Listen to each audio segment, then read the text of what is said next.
Salut, coucou à tout le monde, salam alaikum. Grand merci à nos millions de partenaires. Grand merci à tout le monde. Nawelti Motia, Lansal Million Mourad Mouturo, je suis vraiment de cœur avec vous. Encore une fois de plus, assistance humanitaire d'urgence, l'une des meilleures organisations en Guinée-Conakry. Nawelti Million Motia, Lansal Million Kofota Wana Seda. Un grand merci de la confiance et grand merci de l'attention. Haray musibe julbe Allah be fo wona o ma o mi do salminion. La bienvenue dans cette émission, une émission, mesdames, messieurs. Kotawata haray exactement, vous allez m'excuser, hein, excusez-moi s'il vous plaît. Bien.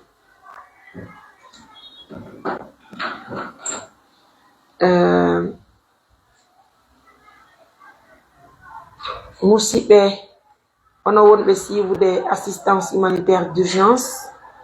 Le million non, grand merci, il y a 400 personnes déjà en ligne. S'il te plaît,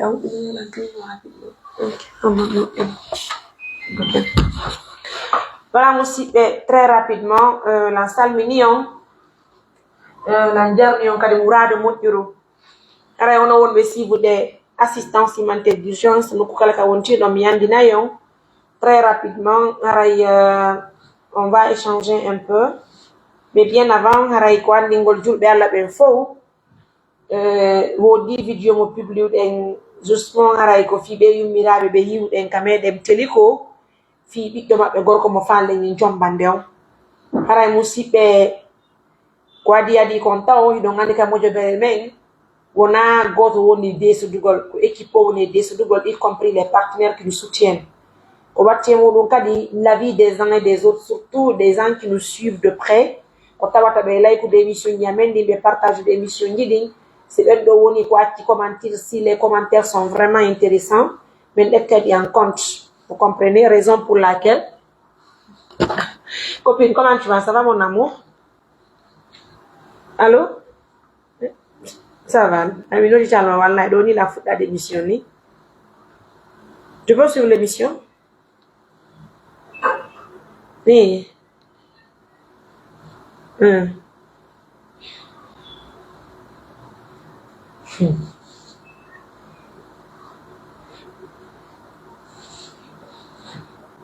C'est des arnaqueurs. Une me mène une page, mais on a des maris 998 000 abonnés. Page en cas de certificat. Les gens doivent faire la différence entre les choses. Et il y a un peu de temps, quand même, il y a un peu de temps, il y a un peu de temps.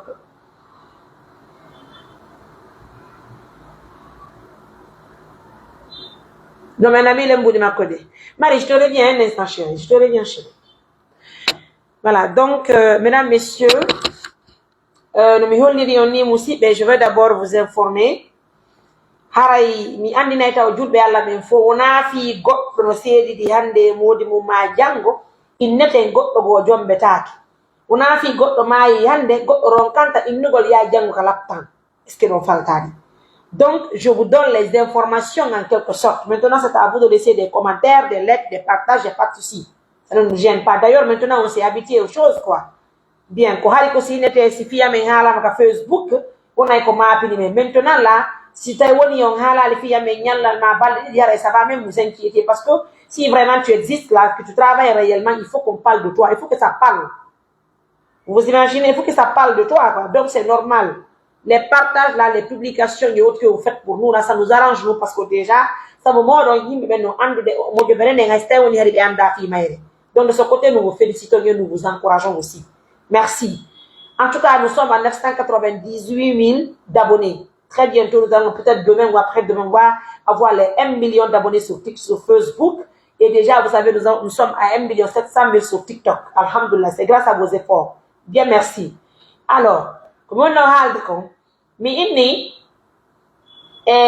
fio dio, Allah kumamin yo Allah urne fo me de wala barki me de mutna de wala mende.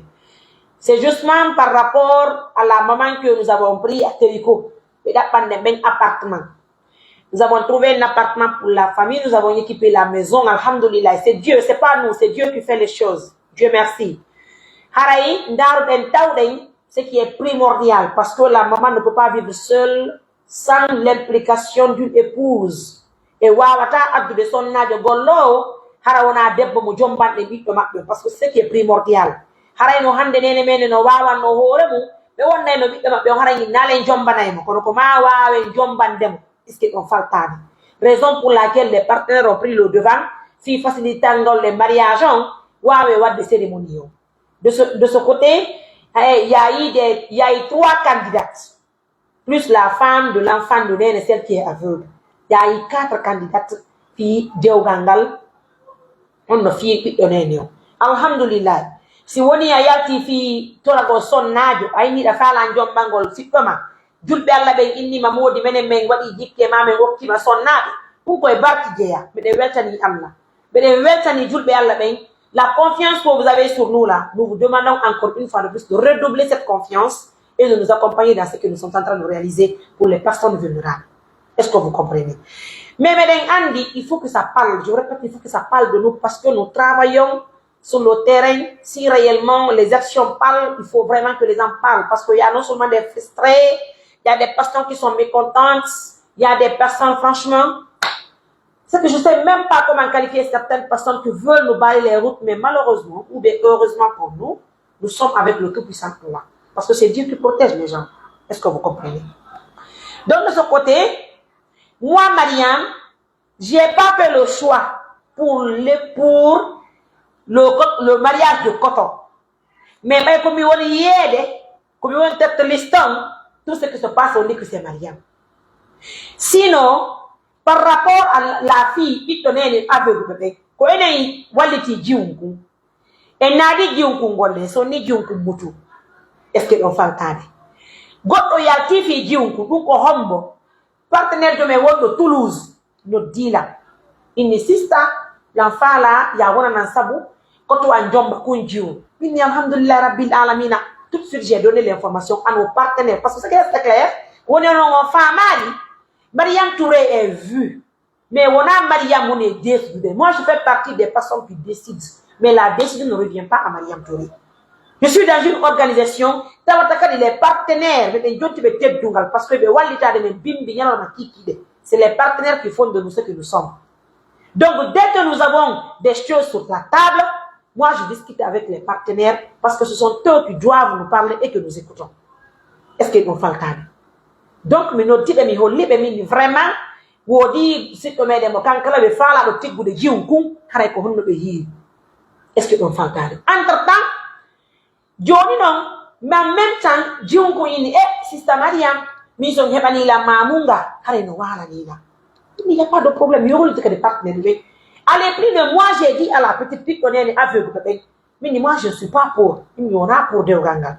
Quand on dit pour, c'est parce que si tu es moi, j'estime que de penser qu'il y a au mariage, on a une source parce que même s'il y a des partenaires qui nous aident, mais on a un terrain, esprit amène nous gollude, dole amène nous gollude, yangi qui nous animé.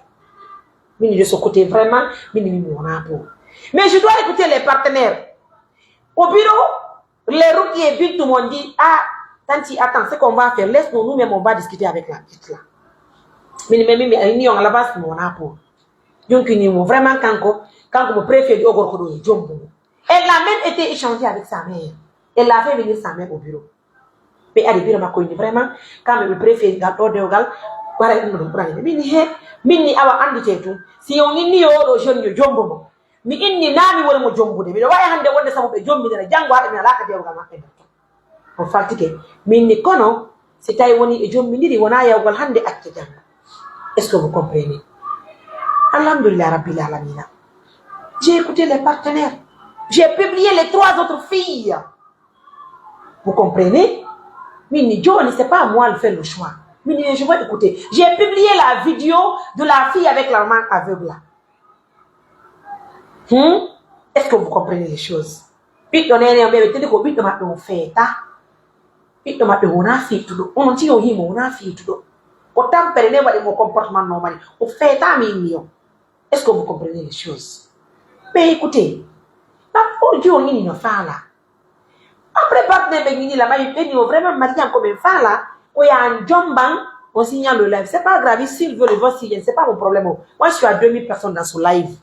C'est que quand un star parle, il faut que les gens écoutent. C'est normal. Mariam fait partir des journalistes les plus chics en Guinée-Conakry. Ça fait mal, ça frustre les gens, il n'y a pas de problème. Mais il faut reconnaître que Mariam, aujourd'hui, elle fait partir des personnes qui sont plus suivies en Guinée. Les plus suivies là, c'est nous, en Guinée là. Ça fait mal, hein? Mais c'est le travail. C'est pas, c'est qu'on gagne les deux. Un jour, il y a 50 abonnés. Mais il y a 100 abonnés, je suis à combien de millions?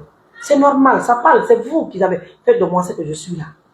Donc ne soyez pas frustrés encore. Puisque je ne vous ai pas fait du mal.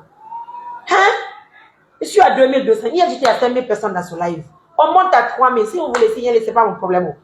Moi, je dis l'essentiel, je coupe parce que je vais me reposer un peu. D'accord? Donc, vous savez, les partenaires m'ont dit, écoute, mais fin la Johnny, si je dis des partenaires, il y a une dame de bébé, parce qu'il y a des mamans. Nous, on dit, avec un air, mon bébé, mais si les marques, il y a autant, parce que le tête de bébé, le hidi, le hidi là. Mais ni on s'est mis là, on y va, là, on aille. Je peux lister quelques tantes là. Si vous êtes timide, c'est la hadja qui est là-bas. Ha, hande, mais on a le numéro qui dit ça. Hadja Aïssa to Bruxelles. On me vient Bruxelles. On dans un gamme, il me tati. Tanti tigi Amérique. Tanti Aïssa to. Est-ce que l'on fait un hande, j'ai des tantes. Tawata. Si les yonti, il faut que j'écoute. Et il y a des tantes très fidèles. Oh wallahi, ko tonga tabe windandela. Ko se benani go kutuni no wadi. Hara ilani. Hara je suis obligé de répondre. Écoute, tabe biento be hala biento. Parce que fi hon no kambe woni fi le mo jebere. Écoutez bien, hein? Je ne vous mens pas. Donc, mais il dit là vraiment, pimbe boy no dit là. Il y a des partenaires en Afrique ici en Guinée, mais non dit là. Mais vraiment, Mariam me fait là. Ya oyen baye fo e walla woni ko jiwu joni acci o jomba ko min wona pode min ko no bay woni non jiwu ko ni no fala to ni on va l'accompagner dans ce qu'elle veut là. Moi j'ai oublié les propositions des autres femmes qui m'ont envoyé les photos de leurs filles. Mais Johnny, c'est pas grave, j'accepte l'idée des autres. Hier j'ai fait l'émission, j'ai informé aux gens. Mais des petits j'ai pris la petite, j'ai envoyé la petite en famille. Mais à ma grande surprise, j'ai vu des gens qui disent que c'est moi, Mariam, qui oblige la fille de se marier dans cette famille. Hein?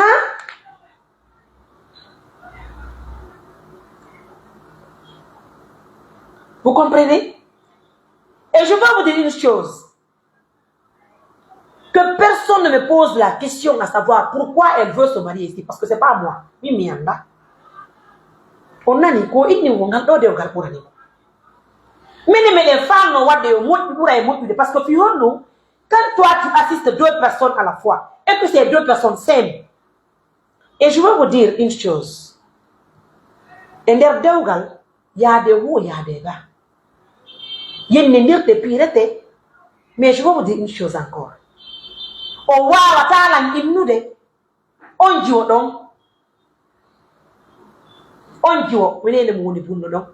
Muma wa hibu dewgal 100% hara ella ala dewgal du wona gongal parce que enen ko jodden no do mari ella jeba gidi fo no mari ella ka dewde mabbe kono hino wonda ka est-ce que vous comprenez hino wonda minni ngal dewgal fuddaka minni les gens se sont acharnés contre moi pour dire que comme min oblige ko jiw minni parce que vidéo mo réalise yo minni jiw ko no nikpiti ka vidéo. Les gens ont pris la vidéo pour dire que c'est moi qui oblige la petite. Pendant que moi-même, je suis contre son mariage. Parce que je cherche des bouts erreurs.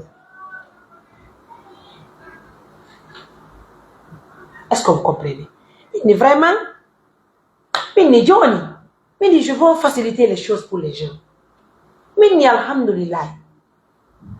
Mais ba himbe ben ni ko min ani ko jiw comme holli on ni lan ani mo min mi walla himbe ben hambe hida jiw ko côté dogal le mom.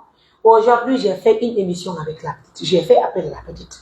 Mais ma chérie, min ni mi do hiduma la hidama moƴƴere min sa yi min ni mi falaka sabu himbe ben partner be ko be indi lan ko mi yaw mi présente ma be ngure nden min non ni mi jabi min ni kono bay comportement ma ka video a holli frustration pourtant ko an indi me yo men jombe don fingal dewgal mi walle jombe dangal do on famille do mes amours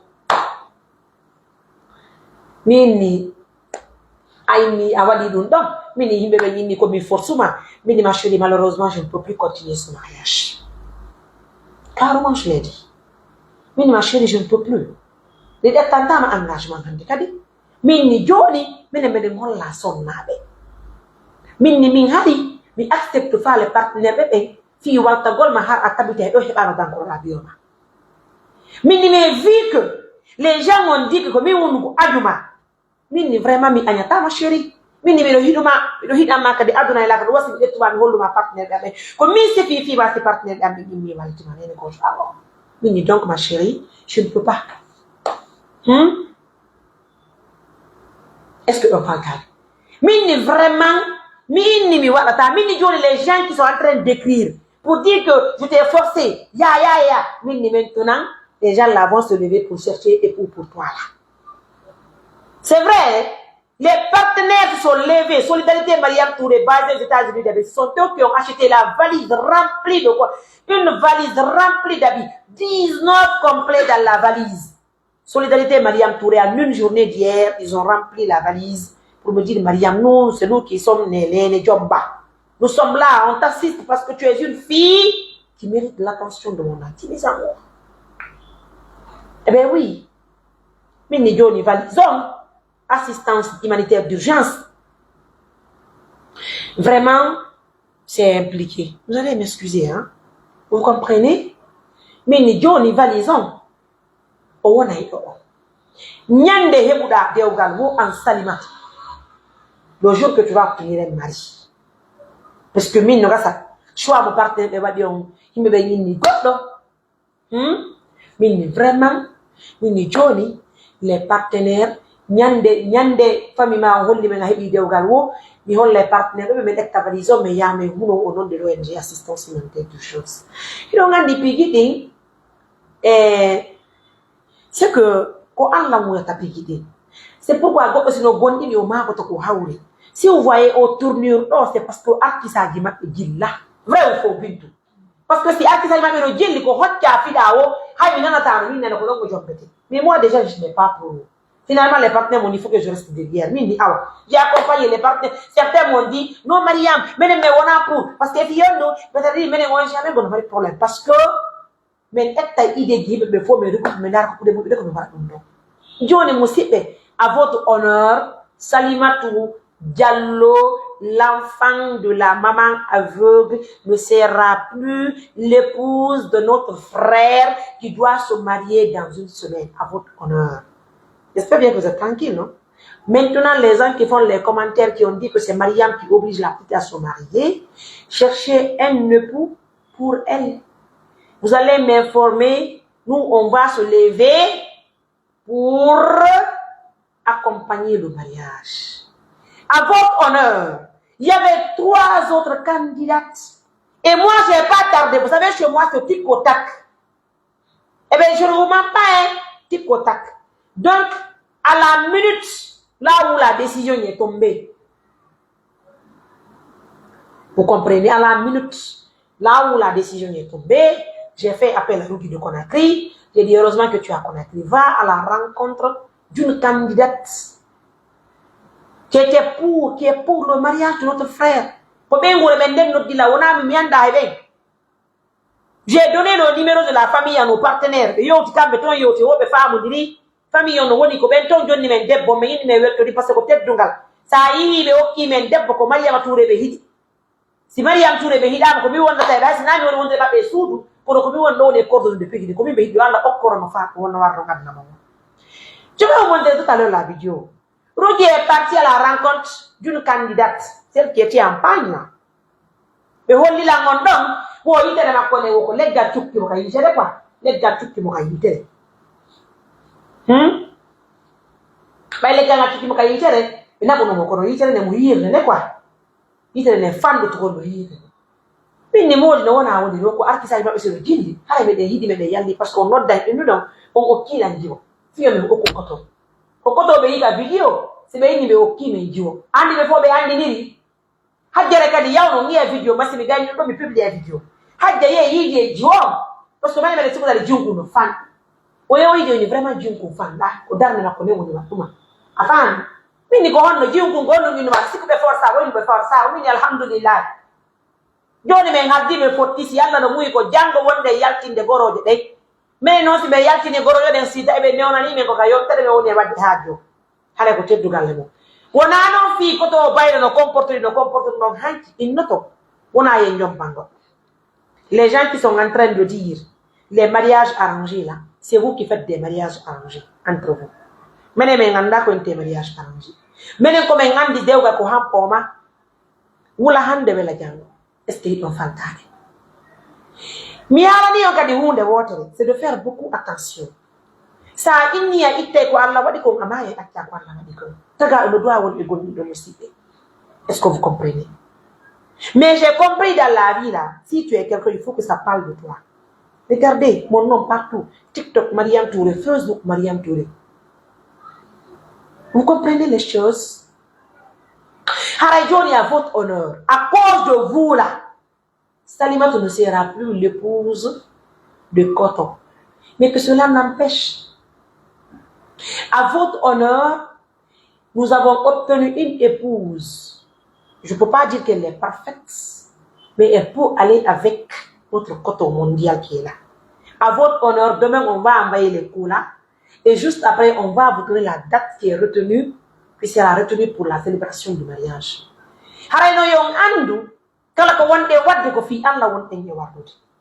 ne va pas plaire à certaines personnes, mais Dieu va être avec nous parce que Allah nous a dit que fi Allah wonde warde.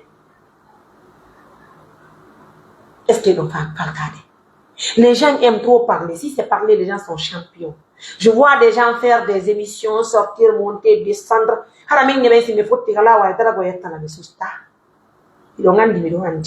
Mais vu que vous avez des opportunités sur les réseaux sociaux, de monter, de descendre pour parler des gens, profitez-en, c'est normal. Mais je vous dis le passage, faites la publicité pour Mariam sans se rendre compte. Grâce à vous aujourd'hui, ce matin, j'étais à combien d'abonnés? Ce matin, j'étais à 900, je crois, 996, comme ça, hein. Tout à l'heure, j'ai eu 3000 abonnés à cause de vos likes, à cause de vos émissions montées là. Peut-être demain, je vais avoir 1 million d'abonnés. Vous faites la publicité pour Mariam sans se rendre compte. Vous ne connaissez pas ce qu'est le journaliste profite. Moi, partout où j'ai passé dans les médias, demandez combien on est responsable commercial. Je tape les portes pour envoyer de l'argent pour les médias. Je connais ce qu'est la publicité, au fait. Donc, parlez de moi, c'est normal. Si vous voulez dire que Mariam est mauvaise, elle est vilaine, elle est petite, c'est normal, il n'y a pas de problème. Mais moi, je vous dis que vous faites la publicité pour votre Mariam sans se rendre compte. Grâce à vous, aujourd'hui, Mariam est connue sur le plan international. Sur TikTok, tu viens, tu parles de Mariam. Ah oui, celle-là, là. Oh, je vois. Ok. Vous avez vu? Il y a d'autres qui me disent, Mariam, il faut épouser Salimata. Je ne veux pas épouser Salimata. Il y a des pardons, épargnez-moi. Épargnez-moi, il y a des pardons. Hein? Ce que je vous demande là, Salimata ne sera plus l'épouse de Koto, à votre honneur. Ça, c'est... Les partenaires sont informés, c'est acté. Nyande Salimata hebi dewgal wop o holliti en o hebi dewgal en ettay ko o mo jabere hebani ko may ndaro do han dewgal ngal laato na ngani do hidi Salimata buri be devez vous allez vous même aider Salimata à avoir un mari. Maintenant pour à votre honneur to pardon les arnaqueurs m'ont envoyé une invitation avec la photo au profil. Oh non, on a cassé les deux. Photo je suis à 998 000 d'abonnés. Content mon cali de nos certificats. Très bleu ou non, voilà. Vous aussi, on a été femme. Si arnaqueur de Mernani, on comme une messenger, c'est pas bon. Pour un messenger de Wata arnaque de Naka Wachapan. C'est le seul numéro que j'ai. C'est le 629 88 43 94. Kodin do mi jukuti. Haraka de fira indingol pigi di musipe.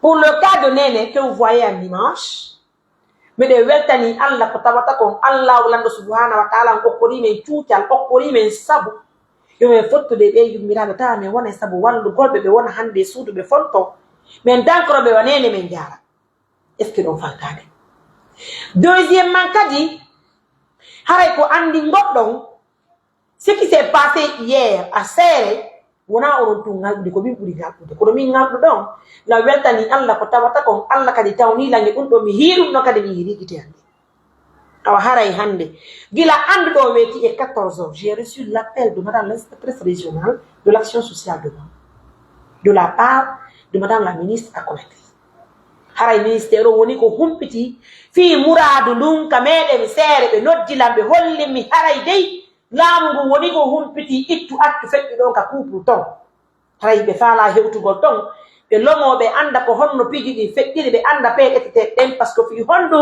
ɓe wi maɓɓe haray ko maaɓe hiwa lamarana ka desal makko minni no moƴƴi ɓe aranilan mi immine ye gila 15 h je suis avec eux à Séré de passage je félicite l'implication du ministère de l'Action sociale, de la promotion féminine et de l'enfance.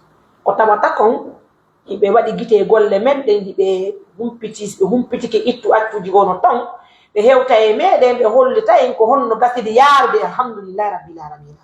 J'étais là avec mon équipe, nous avons été ensemble à Séré, ils ont rencontré la famille, Dieu merci, et j'ai vraiment salué l'implication, je dis bien, du ministère de la promotion féminine et de l'enfance. Ko holli golle men de no hewtude laamu ngun musidɓe mais yawno ɓe tawda e muɗum ɓe yewtidi e ɓeygure nden ɓe yewtidi e koto lamar ɓe yewtidi e koto ɓe yewtidi e nene koto ɓe yewtidi e nene lamarana ɓe yewtidi e lamarana kañum wonɓe ɓen fof concerné ɓen ɓeɗo jooɗi minni ɓay hewti joni haray ko maɓe anda ko mon ƴettude haray sarti dewgal ngal minni min Mariama Boudébéré ande mi waaway wallitaade ɓe kan nafaka ka ɓornateeri kippugo suudu maɓɓe ɗum haa waɗa ɗum fof mi waltuɓe mini kono fii sarti dewgal ngal hay goɗɗo humpiti ko min Mariame Touré ƴetti sarti dewgal ngal hiɓe waawi arde ɓe pompa koto ɓe lowa mo waɗa piiji Allah hiɗa yallaki fiyo ɓe nannga ɓe sokala mini mi ƴettata sarti dewgal ngal ko ɓeygure koto nen ƴettata sarti dewgal ngal alhamdulillahi rabbil alamina yowta tawa ko koto tigi inno ɗon faalaade Allah marano kanko hannde tuubata tuuba o titta laamu ngu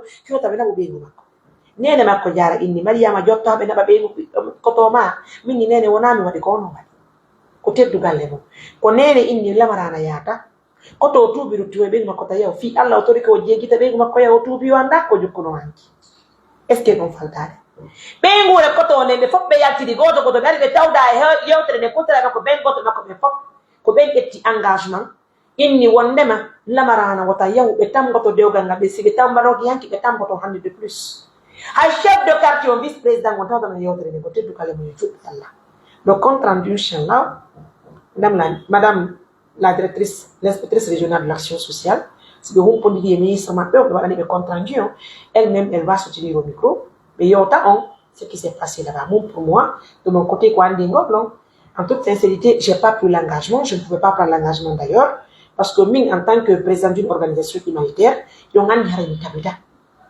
mi tabita golleji no ɗuɗiɗi ɓe min tabita golle ɗe min ala ɗo seulement non seulement tuma o tuma kono nous sommes là nous assistons les personnes piiji maɓɓe ɗi fof meɗe wawi kippude kono ɓay hewtiri ni joni Allah tawi laamu ngon humpitike laamu ngon ari ɓe weltaniki Allah grâce à l'arrivée de l'autorité aujourd'hui la famille de Koto s'est engagée pour dire que Koto ne va jamais faire du mal à son épouse d'ailleurs Koto il s'est levé corps et âme pour demander pardon pour ne pas que sa femme quitte la maison. Vous comprenez? Dieu merci. Ça s'est très bien passé. Ce sont eux qui ont pris l'engagement. Parce que moi, je les ai dit carrément. Mais on a votre engagement. Mais parce que le comportement que tu as eu en hanki, hulbini la hulbini juta la mefo. Mais ne kono baiko deo gali tango tisani ko to filo ham inspectrice ni. Il a dit au fait. Vous comprenez? Mais Dieu merci. Et moi, j'ai salué l'arrivée. Et j'ai salué l'arrivée de madame l'inspectrice régionale de l'action sociale à Séré parce que c'est ce qui prouve que tu fais du bon travail. Parce que si tu fais un travail et que ça dérange et que les uns et les autres s'impliquent, c'est que déjà c'est du bien que tu fais. Donc de ce côté, nous sommes, alhamdoulilah, et nous remercions Dieu. Et nous remercions également l'arrivée du vice-président du quartier de Séré. Parce qu'il a tout abandonné pour être parmi l'équipe qui était là pour, franchement, parce que la question c'était de partir avec la Marana. Est-ce que vous comprenez? Mais Dieu merci. Je vais finir cette émission puisqu'il fait tard. Je suis avec mon équipe toujours au bureau. Je veux dire aux uns et aux autres, arrêtez de penser de faire du mal à quelqu'un. Si vous ne voulez pas sentir la tête de Mariam Touré, quelqu'un me dit, tu es une brave, laisse s'il te plaît, laisse Salima ici avec Koto. Qu'est-ce que vous voulez que je fasse? Si ça là, comment tu as mon amour? Ça va chérie? Je vous dis une chose. Si vous ne voulez pas sentir la tête de Mariam Touré, il n'y a pas de problème. Vous n'êtes pas obligé d'ailleurs de m'aimer. Mais de grâce, hein? Voyez les bonnes actions que nous posons. Regardez le travail qui est là sur le terrain, c'est qui est primordial, je crois. Je sais qu'il faut forcément qu'il y ait des personnes qui sont frustrées, des personnes qui ne veulent pas le sentir, des personnes qui vont parler sur nous sans nous connaître. Quand je vois des gens dire, Mariam est petite, Mariam est petite. Pardon, hay, il a mis, hay, be anda ko honno, me faut yon kalawa. C'est na mi hal bi am tatala. Mais quand même, c'est des gens qui font des sorties pour dire que Mariam est petite, Mariam est petite. Mais moi, je vous pardonne. Parce que Milan andi Allah ko goto. Donc, min ko wat olan ko bi ya fani yo. Min ko ma pinta mi ko mi wadi na wat olan. Ko yiti ko jungo Allah woni. Mais de toute façon, je vais vous dire encore et encore. Kala innu bon nay dew gangal Allah mokkini. Nafata wara ko muyde Allah woni. Haray ko muyde Allah. Sina Allah muyi kasata. Menen tigi menen wonbe be ngi hore koyde amen de meden andi himbe buydarato miijano men. Sendugol men e dewgal amen gal kono he meden inni hondu. Men ginni en toute sincérité menen andi menen kam wodi amen tan kala no hidis. Nande Allah woni hida wara ne yati. Menen gondi menen ko men himbe gondi menen andi Allah ko goto tat. Vous comprenez? C'est pas la première fois, c'est pas la deuxième fois. Moi, avec tellement habitué des cris des réseaux sociaux là, maintenant ça ne me frustre même pas.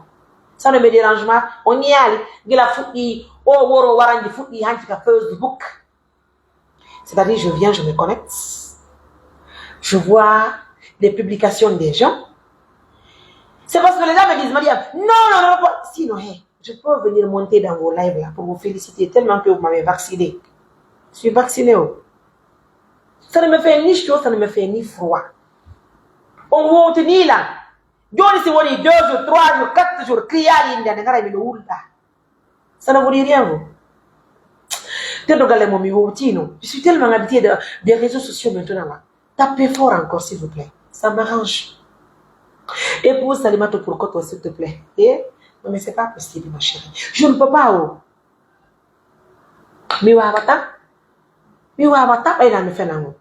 Et de passage, mesdames, messieurs, je félicite tous les partenaires de confiance qui nous assistent.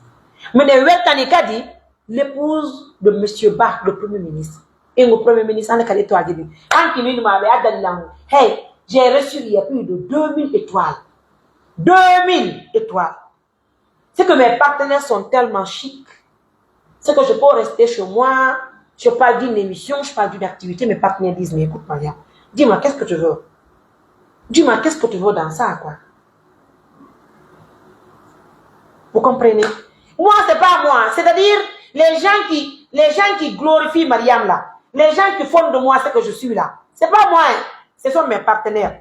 Vous n'avez pas vu, c'est pas Mariam. Sinon, comment Mariam peut dire qu'elle peut organiser un mariage en une semaine? Pourquoi vous êtes contre Mariam? C'est pas Mariam. Hey, c'est la bénédiction. C'est Allah. C'est ma maman qui a cherché pour moi. Ma maman, ma fof là, c'est elle qui a fait ça pour Mariam. Je dis là, c'est pas Mariam, c'est Dieu. Ne soyez pas contre ça, s'il vous plaît. Yann dit pardon. Je vous ai dit, si on fait la bonne agole et amin, ça ligue, Dieu l'on trop donc Allah, y'en a marre, on fait le non. Parce que puis il devrait mouiller Allah. Pendant que même vous montez, vous descendez, vraiment, c'est ça, non? Vous montez, vous descendez. Mariam est là, Mariam est là. Alors, c'est-à-dire les partenaires me disent, Mariam, hey, je t'envoie l'argent là, vas-y, achète-moi une valise. So dit, maman a confondu, qu'est-ce que tu as moussip? Attends, je vais dire ce que c'est. Je vais montrer ce que vous avez fait. Côté de galère moussip. Fingal de gal. Allah no wadi barki amen Allah no wadi barki nene Allah no wadi barki e koto bon en jom bede men ha mata jom man golimbe de dum no si don fala on yota e hande yoto jango yoto mede ngandi Allah ko arrahman est ce que don faltade hande ko teddugal e mon ko lo venno ka sa wonde wadde o haaju se ngayni kadi jombangol on no si goddo go hollo yiye fi nyombugol e darato jombe ko dum woni der ton enen koye julɓe Allah si julɗo kañum kala ko tawma ko ɗum ɗowna ɗekkude si vous voulez monter Mariam sur TikTok monter Mariam sur Instagram monter Mariam sur Facebook je suis habituée je suis vaccinée ça ne me dérange pas je vis avec à votre honneur frère comment tu vas chérie day jam kala faalaɗo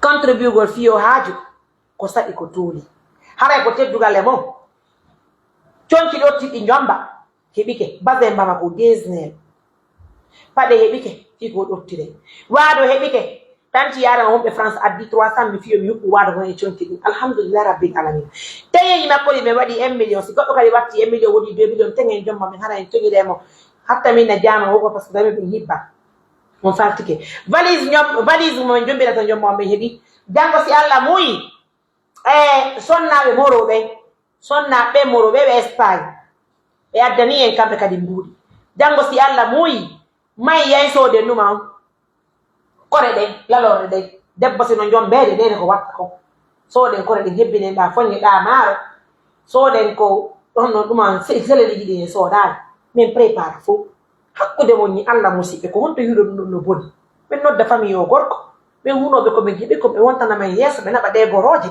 alhamdulillahi dewgal ngal okka en kadi ko mamu ɗo wonde wadde mariage on kameɗen albania ɗo wona ko woɗɗi et puis o kadi joni kono ilete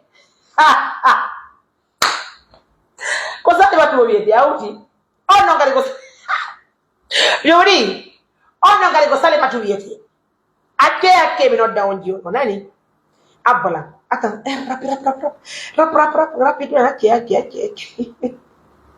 acce mi noddana ɗo e seraɓe men andi on yafoto et excusez-moi je veux le numéro rapidement excusez-moi je veux appeler nasikkude ko halimatu innete na halimatu ko salimatu ɓengilande joni noddenɓe ɗo hollenɓe joni haray janggo si Allah muuyi hiɗen fala naɓude andi hari ko hande wonɗe naɓude assalamu aleykum bien o yafoto meɗen ka émission men fala wadde ka ligne men weltan on gokuɗon men sonnajo bien miɗe wadde on ka ligne mesdames messieurs o yafoto haray oɗo ko sonnajo hiɗude hiɗani en noddi men holli men hokki men sonnajo mo Allah waɗi barki e mum bien assalamu aleykum. Oh là là, mes idées certes sont finies. Hein. Merde. Laissez-moi s'il vous plaît revoir tout ça là. Ah, et bien, allez m'excuser. Merde.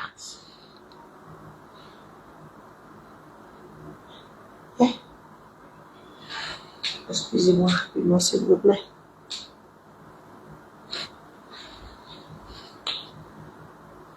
Bon ben. Ce qui m'intéresse, c'est le papa de Haïti, le pour ça.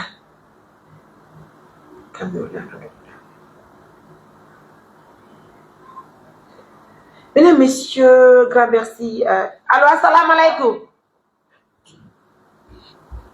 Allô. Assalamu alaikum. Wa alaikum salam. Dange jam. Pai koy. Medange jam alhamdulillah. Awa haray ko andinti ngollo medan émission ni. Haray kono woni ni haray meden humponirde moɗon par ce que ɓe holli jamaji ɗi wondema woni ko addannon men boɗo sonnajo ko meɗen ton on holli wondema hiɗon hokkiri men mo jigge jikke fi Allah ene laaɓo awa haray ko adi adi kon annitineme onon kon homɓe ok min ko min innete hajja bari mamu ko hajja minottirtala eyo ko habibatu woni ko mi innete haray ko jom min kadi wona ɓiɗɗo am eyo ko yumma wonno yiɓɓude na e mawɓe ko jom min nanaali koy min ko yumma wonno senade ka luumo fooya yeeyugol eyo ɓe weldidi toon noon e mawɓe kunji o e nder ɗum ɗon ɓe hokki yumma jiwnkun yumma wonde e jiwnkun kono ɓaytahimo famɗi ɓe ama e accugol mo ɗon ɓe yaaka luumo tawi kadi pay koy no sondi jiwnkun yumma maake joni mi faala nattugol jiwnkun on saa minni ɓayɓe oppiñim jiwon jigi e jikke eyo minni hay so nattani ɗum si tawi woni ko ɗum ɗon minmi ƴetta e jiwmi tan fo ok depuis ɗum ɗon miɗo wondi e jiwnkun ko famɗi woni no gasa woni duuɓi 14 ilandema mi wondi e jiwnkun eyo kono alhamdulillahi meɗen ɗo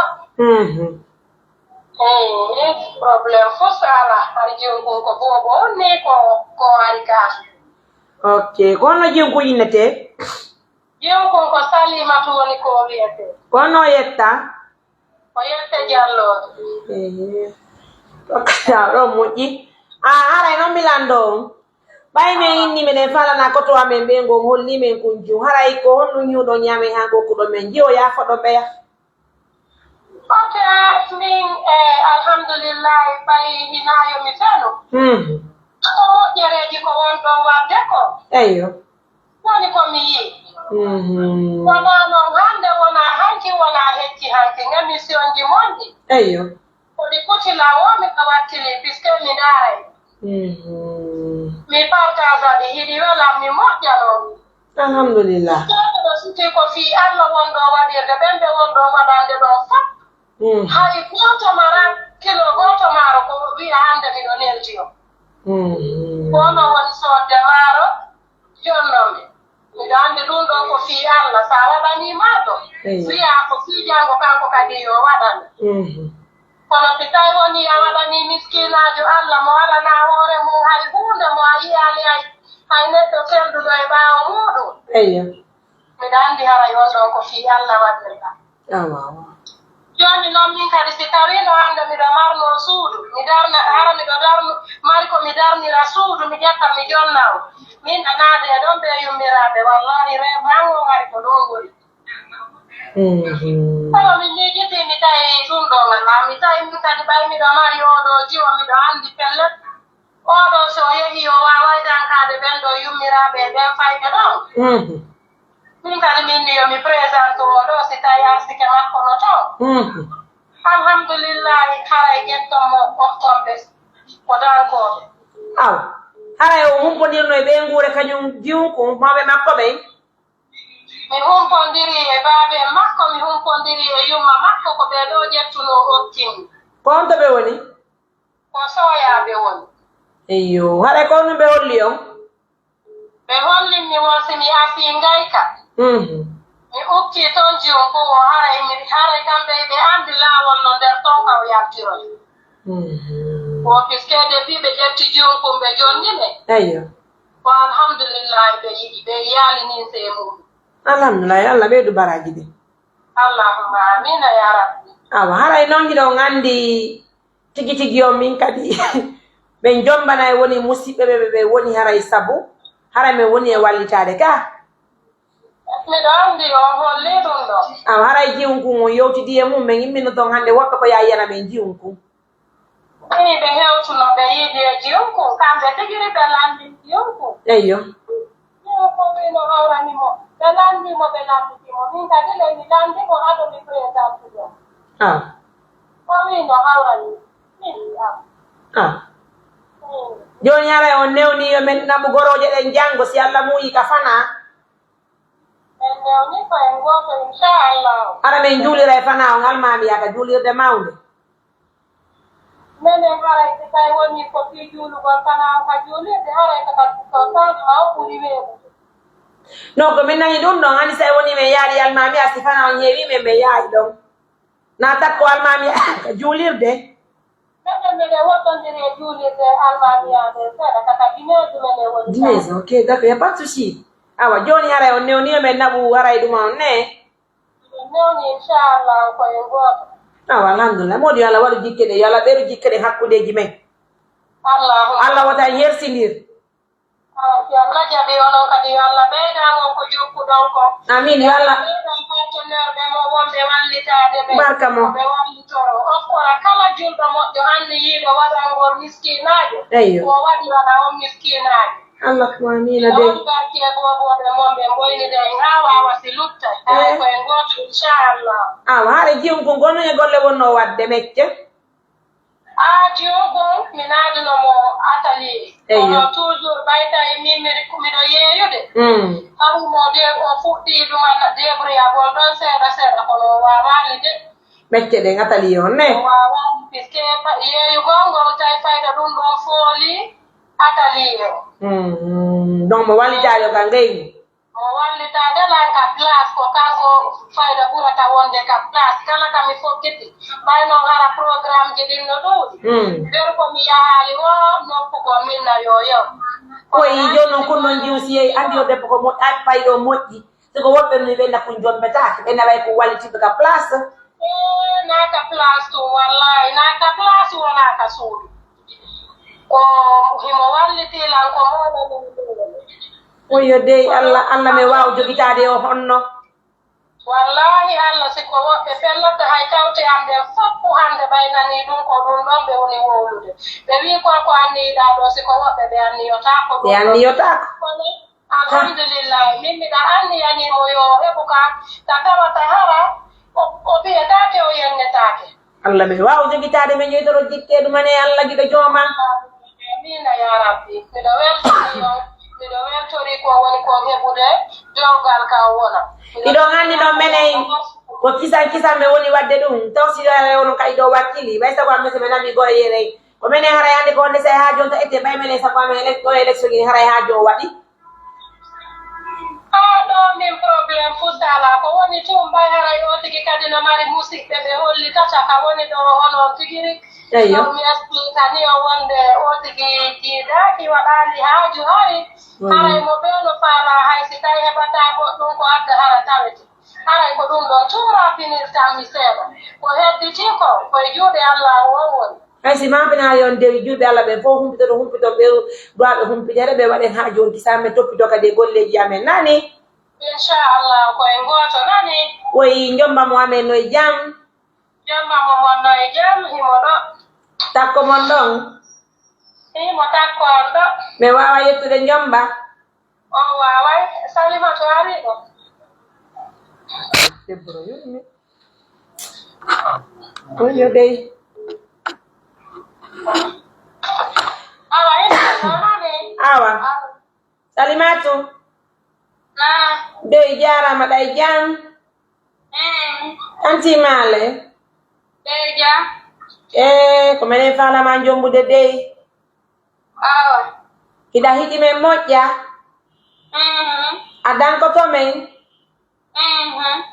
awa menen kadi min dankotoma mbeɗa komin wawi ko nani hiɗa koto amen min jeejima dogude nani nani Allah taw ko joom balɗe tori joom balɗe okkoron jiide jawɗe diina jaɓa kay moƴƴere janggo nan amin oyo dey ɗeppa debbo no yurmine Salimatu barka nani awa on jarama barka dey nene maale ɗa humpitade ɓe tantimaale ɗay jam ɗa dankiɓe moƴƴa tantimaɓe ɗa dankiɓe moƴƴa awa dey barka nani barka dey yo Allah newnu dewgal ngal e jam moƴƴere nani barka dey barka nani oyo barka chéri allo madame onon kadi Allah hokkoro ngo wuuri barki Allah hokkoro yitere ɓiɗɗo on miñanike kunɗo jungo moƴƴi Dieu va la donner des enfants siko woɓɓe go surtout konakri yangikin fof ko ɓiɓɓe yimɓe ɓe jeɓataɓe jomde barka mon nani mi weltike Allah wattaɓen her sonde Allah koto a waw jogitade Allahumma amina ya rabbi on jarama nani barka yo Allah waɗu barke dewgal ngal ala ko jombalɗe toɗi jombalɗe nani amina ya rabbi Allah jaɓani Allah ko arata waɗo ni hara Allah sikiɓe ɓiɓɓe ko dankoɓe janggo oyo de yo Allah moƴƴi marché yo Allah hokkode ko wuuri barke ɓiɗɗo debbo si laaɓi reedu o makota ko ha o maaya yo Allah hokkode ko wuuri barke nani Allahumma amina ya rabbi. Allah wata hunde bonno hakkunde men dey e woni nene goto e woni baba goto dey. Allahumma amina ya rabbi yo Allah jabu. Nani haray joni meɗen habbi yo jango men yaayi min naɓa famille on famille gorkon naɓa goroje ɗen nani si Allah jabi haray fotti si Allah jabi ko en goto nani barka dey barka yo Allah moƴƴi dewganga makko e biro makko ɓe yaaɓe tawe jango si Allah jabi alhamdulillah rabbil alamina min weltaniki yo Allah jikkiɗe luttu hakkudeji men Allah wata men herso on jango honno Allahumma amina ya rabbi Allah jabata ɗum inchallah ɓay tun koko moƴƴi anniɗe ngel fof eyyo miɗen felliti Allahu rabbi o hersintaye oh lala barka mo mi weltike dey barka nani barka yo Allah jikkiɗe luttu hakkudeji men honno Allahumma amina ya rabbi barka dey barka nani yoɓira on joddi aljanna firdaus laala barka yo nene jombay on jarama nani merci. Oh là là, ça fait plaisir. Et puis une Salimata Diallo aussi. Vous savez, mes amours, je ne vous mens pas. Dans la vie là, puis il faut qu'on arquisse. Et des weltani Allah jipini barki on est bintu. Et c'est là mais Allah m'a dit barki ma pesa buna ko ade do debbo yurmete. Allah m'a dit barki mo Israël. Allah ko ko wuri barki. Manen kadiga en bandira banka ko banka honno. C'est même pas comment dire. Voilà, bandira banka nya manen ka men prépare les gars. C'est-à-dire, nous aussi, nous sommes là, on représente la famille de l'homme. Donc, quelqu'un me dit qu'il a envoyé. Madame Kayatou Diallo, oui, j'ai reçu un montant de 200 000. Madame Kayatou, merci mon amour. Madame Kayatou Diallo, depuis Belgique, a donné 200 000. Pendant qu'il y a 200 000, dit, oh, mais elle a maison, là, là, mais il y a une maison d'accord, elle a mais soda, vous sortez pour ça, j'ai participé. Merci pour quand les partenaires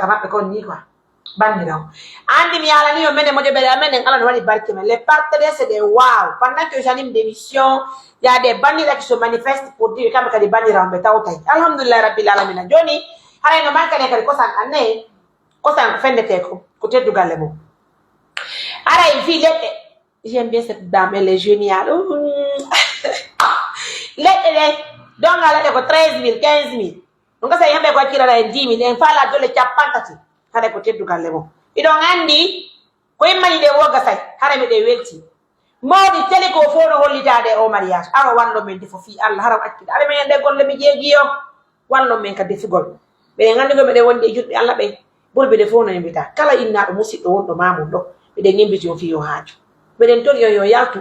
Walli ndire wallen nene. Ɓiɗɗo maɓɓe on tiggane debbo mo Allah waɗi barke mum jonne nene sonnajo hara kon woni Allah waɗali barke men musidɓe en hi yummirawo fulawa wonnoɓe walde e leydi en dettiɓe munniɓe suudu en waɗaniɓe piiji kala ko ɓe falaka suudu en tiggani en soraniɓe moto tawata on moto ñande ɓeno walde 70,000 musidɓe Allah waɗu barke men honno ha joni kay ɗen jombande o sagata goɗɗo ene wonaka moƴƴi wonde e mabɓe fi Allah musidɓe mi jejjono julɓe jejjite yurmodiren nafodiren yamnodiren haray waɗindiranali piiji masiboji hakkudeji ɗen ɓene welti ɓeɗen jarni on haray musidɓe ɓay ha lamnata je veux rentrer me reposer je veux trouver mes enfants haray de l'autre côté je suis de cœur avec vous je vous aime je vous adore I love you prenez bien soin de vous et je fais coucou à toutes les filles de ma radio. Oh ma radio me manque. J'aime bien ma radio. Quand je me rappelle de mes émissions, voilà, tout ça là, ça me donne envie de retourner tout de suite au studio pour faire une émission de détente musicale, accompagnée de très belles musiques, d'accord, qui vont bercer vos cœurs, oh mon Dieu, ça fait plaisir. Donc, c'est voilà la cérémonie, c'est voilà la réception, car quand on va y entendre, ben fond de réception, non, il sera ben fond de réception au mariage, mais les gens disent assalamu alaikum. Yantu Fate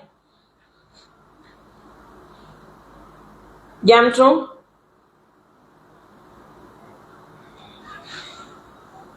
ça va madame mais les émissions han mais har mais émission mais do close de doni na la ton we amerique ben way jam ah dar kon fallo Il n'y a pas de souci, madame. Allez, au revoir. Merci à tous les partenaires de confiance. Merci à Solidarité Mariam Touré, qui nous assiste à tout moment, qui nous soutiennent, qui nous donne de la force. Merci à toutes les autres personnes qui nous suivent de près. Voilà, Sista Kadia, tu as envoyé cet argent 200 000. Donc, Django Wutora dit, au cas des filles mariage coton, déjà, Django, d'être à Kaïba de Wadeka Nomaka, Wadenka, les marques de Chapantati. On a des femmes à des fougonda, haya te tugale mo musibe ko hebu den do nyebi potte be di maro donc ko hore gidi ira nyebi sa ko maro Bangladesh do wade wurere ni la de ko spanga dama wode wade kwa nyebi wurere ndappa nyebi wurere bat ara kali toggo fonye kontante ke jeto kala wonbe America be ben kadi agani toggo fonye potti temedere hare ko te tugale mo musibe ko ko jama gidi ben na fonka Allah wala barke te o ganal hare ko ni bay ko tewo liquide hande nagge no yeye 5 millions si goddo kiye 5 millions joni so da nagge wade sadaka don jaba gidi fo ya nyama nay nabe parce que jaami no takko men don nabe ka julirde okkore julbe ben okkore miskina est ce que nagge bude fere mu si ko liddi si ko te wara ko hirsa ko hare kadi meden hatungi ni balla eden todi hare wade ka rigra gidi di e ma fi support ma fi to ma fi fonyon kadi quoi an donc de wada liddi lerto ngeti fa meden todi balla musibe meden yanni baraji meden weltani meden salmini teli ko ga mom me woni yaade pellel to ko to me on tabani ngene suur hare pellel fo no holita kala inna ko pellel hudima teli ko min Mariam Touré de mbito ni o haabi ara yalto wallo mi to jomi jomen defa ni ngire e ko nandi mu amane nene yurmine nene okkorebe o sonnaji malla wadi barki mu musibbe on est bien akito mesdames messieurs passez une très bonne nuit et passez de très bonnes nuits. Je vous aime, je vous adore, je vous fais des coucou. Et quant à la Marana, gros bisous à toi, mon amour. Je t'embrasse, je t'aime toujours et je t'aimerai pour toute ma vie. Donc, tu es battée chez moi, hein? Tu es ma belle-sœur biologique. Parce que la Marana, il ne doit pas dire qui est. On va t'amarrer. Elle va t'amarrer. À qui on va t'amarrer dans la soirée? La Marana, allez, on y va. Abbanan ko lamara ko no wiron e wala lamara na maren ko ngama an son na wala boy deji moduli tu as raison toi tu es important na ngadi Allah akbar tubalo su ka ko watta maren habo mi nodam ne lamara na bébé la fana ma wadde maren na maren honto maren mariage hombo voilà bercero là Malamarana biologique, Malamarana kelempe, celle qui peut bercer mon cœur à tout moment. Allô, assalamu alaikum. On va aller kene? On doit la barana. Et alors, parle à moi yude. On va aller kene? Kola marana fala wadde maren teddu galle mo jonne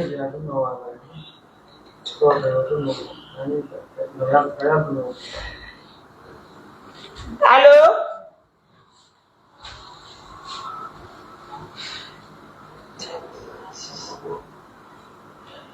ay bébé andani ke be findinde mo yafu bébé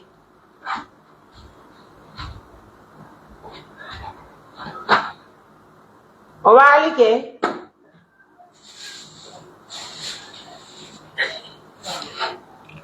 ye allo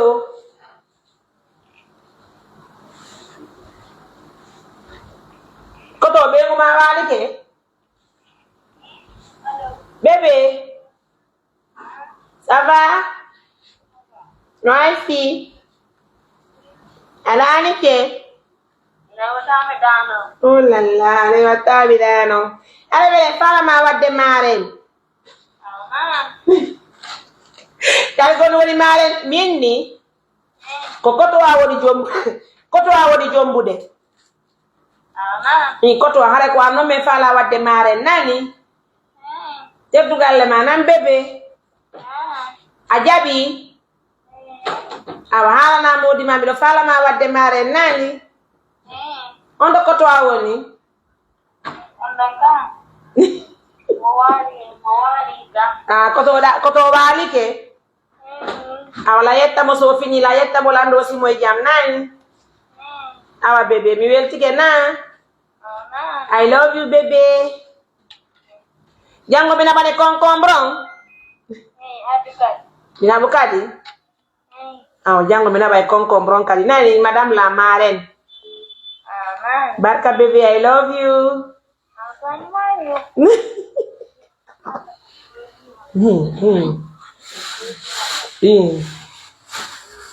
Kono tiga sawade de. Tiga sawade jebni son. Idoi. Awa jango msora tiga sawade tatu nani? Awa bébé, oh mi yenti ko nan. Concombre.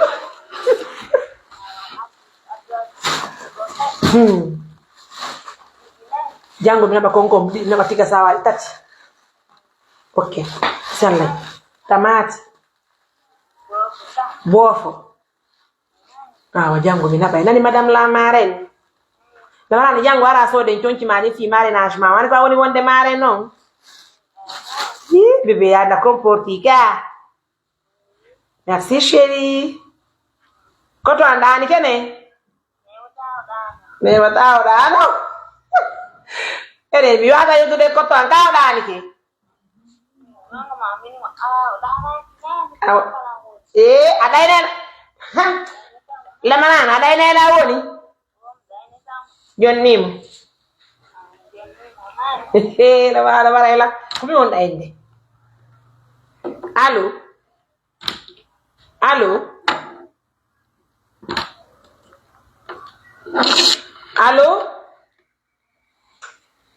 la marana allo.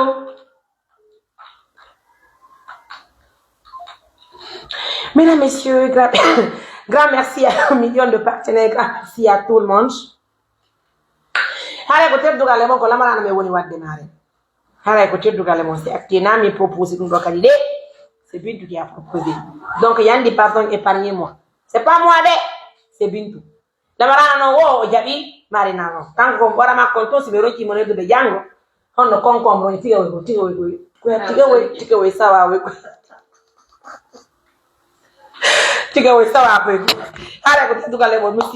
Donc, mais les 8, mais les 5 millions, mais les 10 millions, donc, mais les 5 millions, mais les 10 millions, Mourad, grand merci à tout le monde.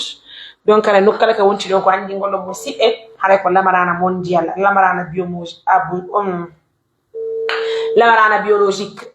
Hara ko teddu galle mo musibe men salmini yo fo mo don me den jarni yo moƴƴa donc je suis obligé de vous laisser. Allô albe wa décroche golne.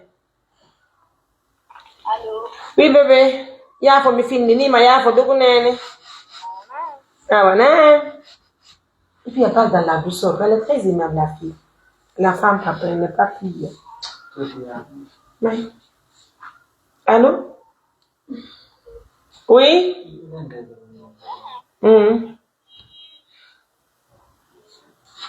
Jonno mo lamarana. Jonno mo di ma ene ngani yotude. Ah, jonno mo no.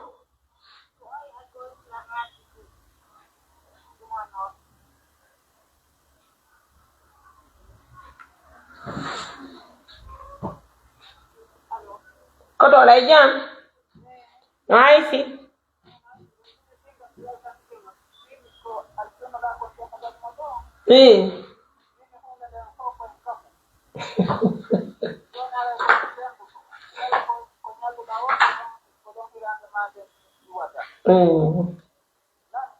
Hello wala hara yo de wadde be nguma maren nani hidani konni maren koto warno njombude ko be nguma mi fala yo eno lan takko nyomba mo amin amin da newni ta newna e accu de ko be nguma men anda sida de da newni ka newna la mi nawni de ida new haji ma ko haji me ko hara jongo be nguma woni wande mare non ko teddugal le manani me bay teddugal bolita da men kawta ngale musibbe be julbe Allah be fo hara ko teddugal le manani awa min baate tunga awa joni mbimbi tabi dérangeon o waali te ka nan ko da bengu manani yurmina mo nan ko wattango lakkil nani barka de mbimbi mbimbi salajal alors ko mbimbi moƴƴo Allah mamina merci nene go be waali ke on yirti ke joni mbimbi mbimbi salajal mbimbi de Mesdames, Messieurs, passez des très belles nuits en compagnie de votre douce musique. Si vous voulez regarder la page de Mariam Touré toute la nuit, Mesdames, Messieurs, prenez bien soin de vous. La marana, la marraine biologique. Bintou quand défier nous de faire marinage la marana. La marana, c'est la marraine biologique de cette cérémonie à votre honneur. Ça va se passer comme ça. Je vous laisse. Prenez bien soin.